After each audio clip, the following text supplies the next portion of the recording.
3 মাসের অন্তঃসত্ত্বা দীপিকা পাডুকোন প্রেগনেন্ট হওয়ার খবর দীপিকা জানিয়েছেন লিপ ইয়ারে, অর্থাৎ বৃহস্পতিবার 29শে ফেব্রুয়ারি।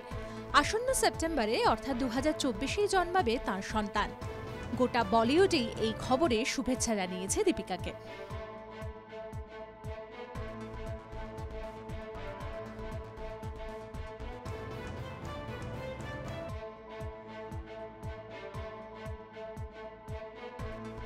উড়ির পর আবারও ভারতীয় সেনার ভূমিকায় অভিনেতা সিদ্ধার্থ মালহোত্রা।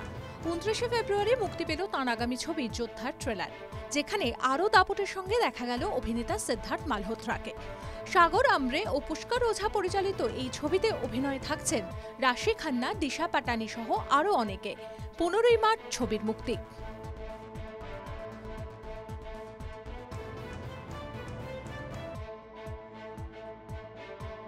একটা সময় অবিবাহিত সুস্মিতা সেনকে সন্তান দত্তক নেওয়ার ক্ষেত্রে সমস্যার সম্মুখীন হতে হয়। প্রশ্ন ওঠে আদালতে। বিচারপতি সুস্মিতাকে বলেছিলেন, আপনি যদি এই দায়িত্ব নিতে অসফল হন তাহলে তা হবে আপনার এবং আমার দুজনেরই হার।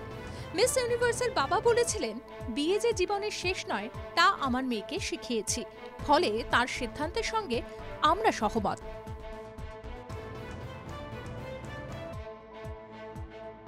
কেরিয়ারের শুরু থেকেই বারবার কটাক্ষের শিকার হয়েছেন বলিউডের হট ডিভা নোরা ফাতেহি। এবার পুরনো এক ছবি সোশ্যাল মিডিয়ায় ছড়িয়ে পড়তেই প্লাস্টিক সার্জারির প্রসঙ্গে ট্রোলড হলেন নোরা। কেউ লিখলেন, 300টি অপারেশন করার আগে এরকম ছিলেন নোরা। আবার কেউ ব্যঙ্গ করে প্রশ্ন করলেন, চিনতে পারছেন, ইনি নোরা ফাতেহি।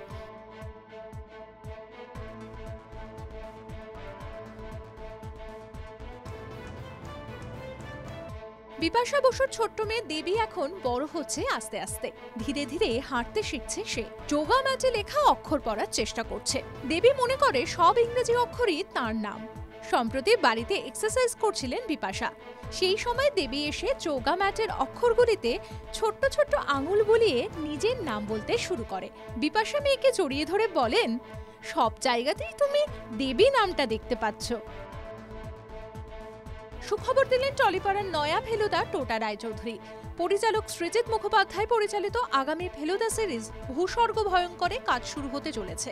সোশ্যাল মিডিয়ায় পর্দার ফেলুদা তাই লিখলেন, উত্তেজনা আর প্রশমন করা গেল না রে তোপসে। এই দিনটা 4 বছরে একবার আসে, আর এই মুহূর্তটা 1.5 বছরে একবার।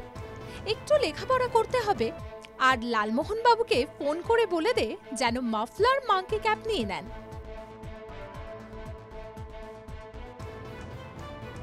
বছর 4 আগে গায়িকা মিস জোজোর কোলে এসেছিল এক রত্তি। কোঁকড়ানো চুল আর বড় চোখের সেই খুদের সঙ্গে জোজোর রক্তের সম্পর্ক না থাকলেও গড়ে উঠেছিল প্রাণের সম্পর্ক, আত্মার সম্পর্ক। আদি জোজোর দত্তক সন্তান। সেই আদির গায়ের রং নিয়ে জনৈক ব্যক্তি কটাক্ষ করতেই গর্জে উঠলেন জোজো। বললেন, জিভ টেনে ছিঁড়ে দেব।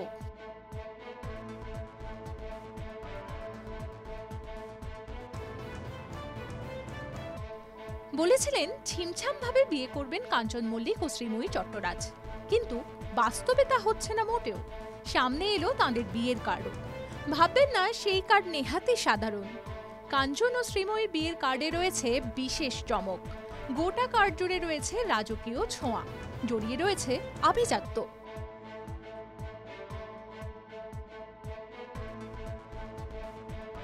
প্রয়াত হলেন গীতিকার মিল্টু ঘোষ। দীর্ঘদিন ধরেই বার্ধক্যজনিত সমস্যায় ভুগছিলেন তিনি। 29শে ফেব্রুয়ারি বৃহস্পতিবার সকাল 9টা নাগাদ শেষ নিঃশ্বাস ত্যাগ করেন। বয়স হয়েছিল প্রায় 90 বছর। এসো মা লক্ষ্মী বসো ঘরে গানের গীতিকার তিনি।